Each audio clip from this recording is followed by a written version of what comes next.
All right, so get this. We're diving into some seriously fresh financials today. Oh, this is going to be good. It's February 9th, 2025, and Stylam Industries just dropped their Q3 numbers. Hot off the presses. We've got a whole stack of sources here, filings to the Indian stock exchanges. We've got their investor presentation, Ooh, excited. the auditor's review, of course. Yeah. And we've even got some, like, thought-provoking questions Love it. to, guide our analysis today. All right, let's do it. So for those of you who maybe aren't familiar with Stylam, Yeah. they make laminates and surface solutions, think like countertops, furniture finishes, that sort of thing. The stuff we see every day. They're based in Chandigarh, India. Okay. And they've even got this guest height of India recognized Star Export House status. Fancy. But let's get down to the nitty-gritty, the bottom line. Yeah, the numbers. They're reporting a consolidated net profit of 92.29 crores for Q3, Okay. which ended December 31st, 2024. Now, that's up from 90.87 crores the same time last year. So on the surface, a decent increase. Not bad. Not bad. But I noticed something kind of interesting. Their revenue actually dipped a little year over year. Consolidated revenue was 2,545.19 crores, down from 2,627.04 crores. So how can profit be up if revenue is down? Yeah, that is interesting, isn't it? It's kind of a head scratcher. It is a bit of a puzzle, and it really highlights why we need to look beyond just those top-line numbers. Right. So if we dig into these standalone financials, Right. which just focuses on Stylam itself, not its subsidiaries, Okay. we actually see an increase in income from operations. Interesting. So this profit increase, despite the lower revenue, Yeah. might be because of how those other entities that they're involved with are performing. Okay, so it's not just Stylam itself driving that profit increase. Right, exactly. It's like a financial puzzle, trying to figure out which pieces fit where. I like that. A financial puzzle. All right, let's unpack those standalone numbers a little bit more then. Okay. I noticed that cost of materials consumed has gone up, both for Stylam on its own and on a consolidated basis, Uh-huh. which, not too surprising given everything we hear about, like inflation and supply chain issues. That's right. Everything's more expensive these days. But it makes you wonder, like, how are they managing all that? Yeah, that's a good question. And the auditor's report actually mentions those rising raw material prices as something that's impacting margins. Makes sense. But they also pointed out that Stylam has shifted its product mix a bit, maybe focusing on stuff with, higher margins to try and offset those costs. So they're trying to be strategic about it. Yeah, exactly. But, makes you wonder, is it enough? Yeah, are they just, like, treading water? It's a real balancing act, that's for sure. And speaking of, like, interesting numbers, Yeah. the changes in inventories line item really jumped out at me. Oh, how so? Last year during this same quarter, it was negative. But now it's positive. What's the deal there? Are they stockpiling for something big? Well, that's a great question.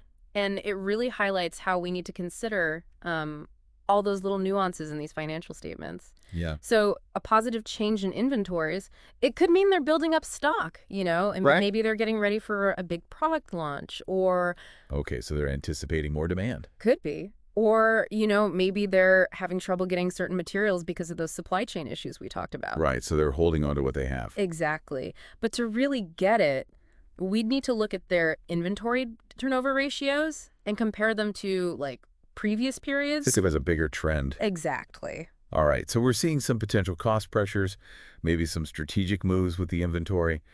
But what about their debt? The finance costs have ticked up year over year. Is that a red flag? Or just, the cost of doing business right now? It's definitely something to keep an eye on.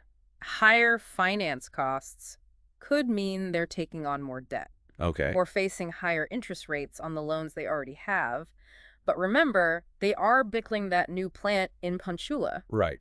So these increased costs could just be tied to financing that expansion. So we need to look at the whole picture. Exactly. Connect the dots. All right, so it sounds like they're making some big moves, but, it's not all sunshine and rainbows. Right. It's never that simple. But before we go too deep into all of this, let's hear what the independent auditors had to say. Yes. Always good to get their perspective. They're kind of like the financial referees, making sure everything's above board. Exactly. Making sure everything's by the book. So in this case, Middle Goal and Associates, they issued an unmodified opinion, Unmodified. which basically means They didn't find any major issues with Stylam's unaudited results. So like a thumbs up. Yeah, pretty much. It's their way of saying, we looked things over, and it seems to check out. Good news for now, at least. That's good news for sure. Yeah. But I think it's important to remember that even with a clean bill of health from the auditors, financial statements, they're just one piece of the puzzle. Oh, absolutely. They give us a snapshot. But to really understand what's going on with the company, we need to consider, the whole picture. It's a bigger context, yeah. All right, so we have a sense of Stylam's recent performance, but they're also making some moves for the future. They're building this brand new laminates plant in Pachuca. Wow. Which they expect to be up and running by June 2025. That's ambitious. That's a pretty bold move, especially with all the uncertainty that we've been talking about. It is bold, and it shows they're pretty confident about their growth, their prospects. Yeah, they're putting their money where their mouth is. Exactly. But as we were talking about earlier, the auditor's report, it did flag those rising raw material prices as a potential challenge. Right. And those inventory changes, remember, the auditor also mentioned some changes in Stylam's product mix. So it seems like they might be trying to deal with those challenges by, focusing on different types of products. So kind of adjusting their sales as they go. Exactly. It's all about being adaptable. Building a new plant is a big bet on the future. For sure.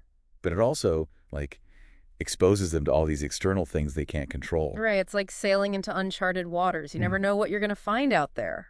Exactly. So to really understand what's going on, we need to understand, the whole context of the laminates and surface solutions market. Absolutely. We need to look beyond just this one company. What are the trends? Yeah, what's happening in the industry as a whole? What's the competition like? How is Stylam fitting into all of that? All great questions. And that's exactly where we're headed next. We're going to zoom out, look at the bigger picture, and see how Stylam stacks up against the rest of the market. So now that we've got a feel for, Stylam's recent performance, let's zoom out a bit. Consider how they compare, to their competition. Right. Right, because, knowing they're building this new plant, that's one thing. But are they, leading the pack? Yeah. Are they playing catch-up? Where do they even stand in this market? That's the real question, isn't it? And, the sources we've got, they don't really give us, specific competitor data. But, we can look for clues, like their expansion plans. Okay. That suggests, they're trying to increase that market share. I mean, building a whole new plant, that's a pretty big statement. It's a sign they're pretty confident, Yeah. at least. Right. But confidence alone, that doesn't guarantee anything. No, it doesn't. And remember all those potential risks we were talking about earlier? Yeah. Those rising costs, the changes in inventory. Those finance costs. Yeah, those finance costs creeping up. How do all those play into this whole competitive strategy thing? Yeah, because they can't just ignore all that. Exactly. So let's take, the raw materials, for instance. If their prices, if they're rising faster than everyone else's, they might have to, raise their own prices. Right. Which could make them, less competitive. Yeah, it's a tricky situation because they can't just keep absorbing those costs forever. No. Or their margins, they'll just disappear. And if the competitors are, handling these costs better, Yeah. Stylam could be in trouble. They could, yeah. And then there's that whole inventory situation. Right. Remember how we talked about how a positive change in inventories, it could mean they're, building up stock. Yeah. What if they're having problems getting certain materials because of those supply chain things? Oh, so they might be stuck with all this inventory they can't even use. Could be. While everyone else is, adapting, getting what they need. That's not good. No, not at all. And those rising finance costs, remember, they could be because of all that debt they're taking on for the new plant. Right. And that debt, well, it needs to be paid back no matter how well the plant does. So even if it's successful, Yeah. those costs are going to weigh them down, at least for a while. Exactly. It's a gamble, really. It is. They're betting big on this expansion. Yeah. But there are a lot of things that could go wrong. A lot of factors at play. So what about that whole Star Export House thing? Oh, yeah. Does that, give them any kind of advantage here in this competitive market, I mean? Seems like it would, right. It means they're doing a lot internationally. It does, yeah. Yeah. Which could be a good thing. It lets them, spread their risk a little. If one market's not doing well, Right. they can lean on the others. Exactly. Yeah. Diversify. But we've talked a lot about the risks. So Yeah. what about the opportunities? Anything that could, help them out, work in their favor? Good point. Well, they do seem to focus on, stylish, kind of innovative products. That could be a big thing, setting them apart. Okay.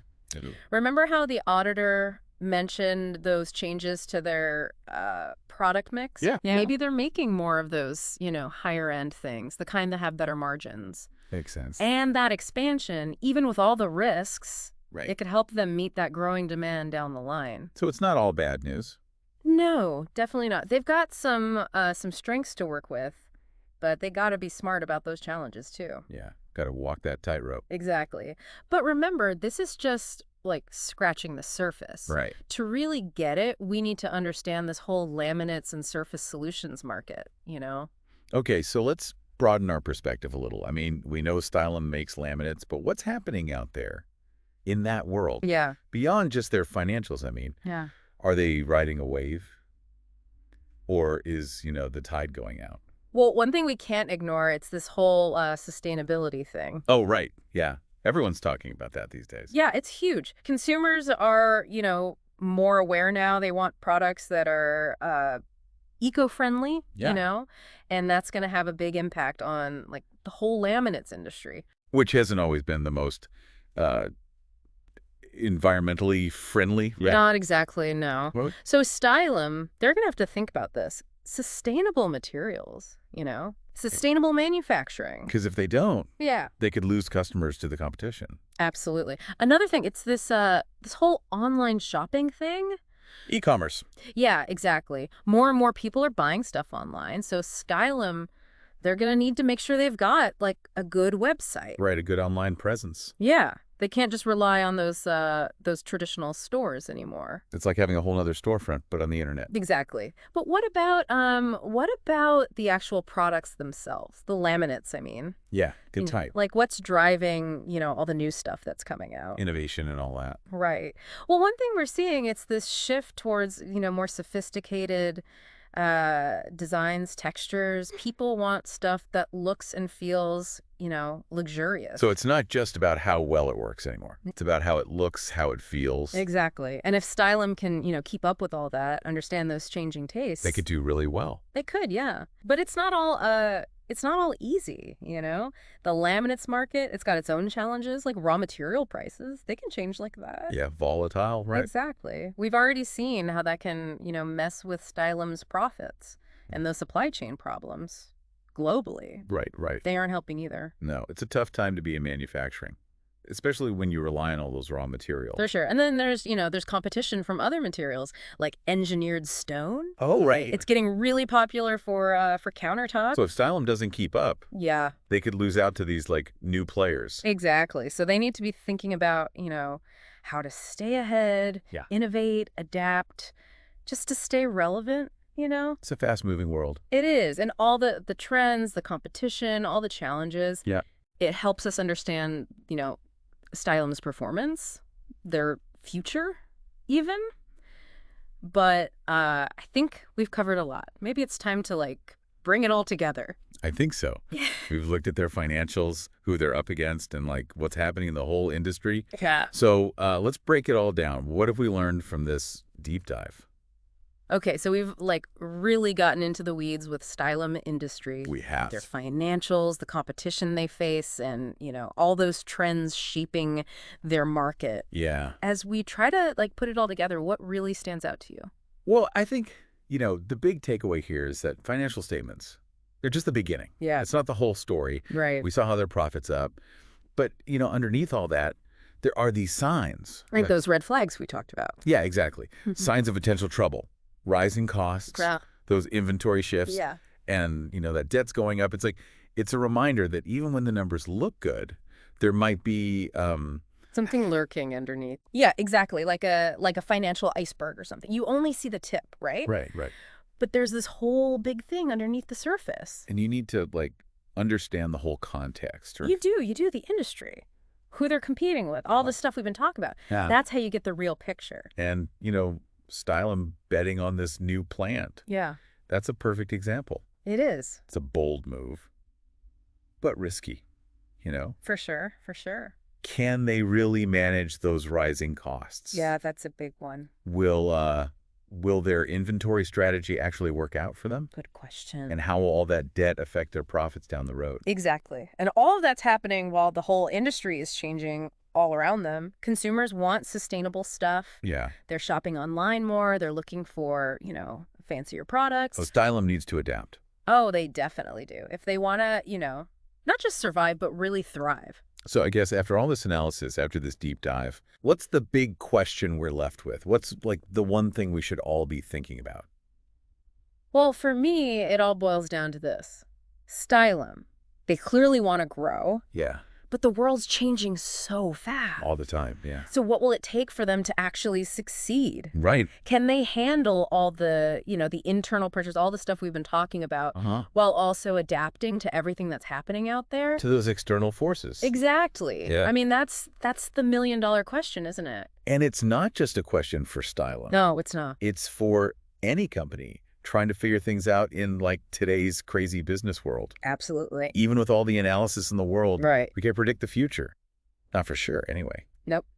But that's part of what makes it all so, interesting. It's about understanding all the moving parts, For risks. the opportunities, and then making smart decisions based on, what we know. So what does this mean for, our listener?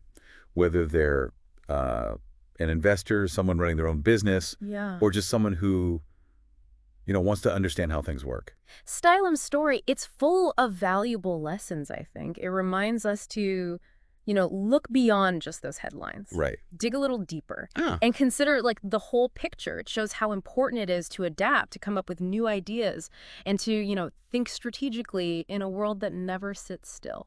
It's about asking those tough questions, challenging what we think we know, and never, stopping learning. That's it. That's it. And hey, maybe you'll even be inspired to do your own deep dive Yeah. into a company, an industry, something that, that sparks your interest. That's what we hope for, because at the end of the day, that's really what these deep dives are about, fostering that curiosity, getting those conversations going, and giving you the knowledge to, navigate this crazy world we live in. Well said. So until next time, keep those minds curious, keep those questions coming. Yeah. And remember, sometimes the most valuable insights, they come from the deepest dives.